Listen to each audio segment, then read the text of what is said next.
Et ceux qui ont du goût. Demain, on parlera de l'arrivée du bio dans les cantines. Une belle histoire maintenant, malgré la sécheresse. Celle d'une vieille entreprise de Dordogne qui était menacée de fermeture, une entreprise de parapluies, d'où la sécheresse. Il y en avait une centaine autrefois, il en reste moins de 10. Celle de Saint-Pardoux-la-Rivière a pu être sauvée avec son savoir-faire et ses emplois. Reportage de Romain Verlet et Christian Barthès.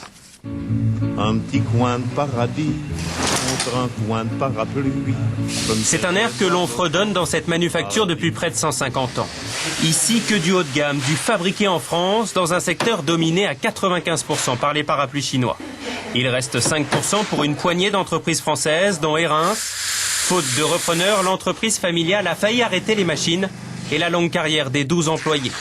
30 ans, à peu près. 30 ans. 31 ans. 20 ans. 20 ans. Je ne savais pas trop ce que ça allait devenir. Hein.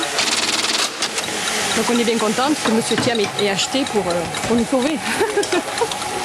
Monsieur Thiam, c'est lui, le repreneur depuis 3 ans. Il a quitté le monde de la finance et Paris pour s'installer en Dordogne et racheter cet atelier qu'a dirigé pendant 40 ans Christian Belleux. C'est la responsabilité sociale qu'on a comme chef d'entreprise. Les entreprises délocalisent et puis tant pis pour ceux qui restent là.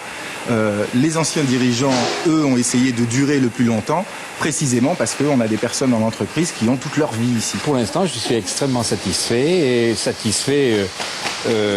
pour le village, pour le personnel en particulier, et puis bien entendu pour moi-même. Et la femme de l'ancien propriétaire est encore là pour 3 ans. Elle donne un coup de main pour dessiner les nouvelles collections. C'est quelque chose qu'on a porté à bout de bras, donc c'est un peu comme son enfant, quoi. Donc on n'aurait pas aimé le voir mourir. Donc c'est vrai qu'on est très satisfait qu'il y ait une continuité. Depuis 1868, Herins a vendu quelques 3,5 millions de parapluies et d'ombrelles. C'est un marché très difficile, mais pour le moment, la manufacture de Saint-Pardoux-la-Rivière se bat pour rester à l'abri. Vous voyez qu'il y a aussi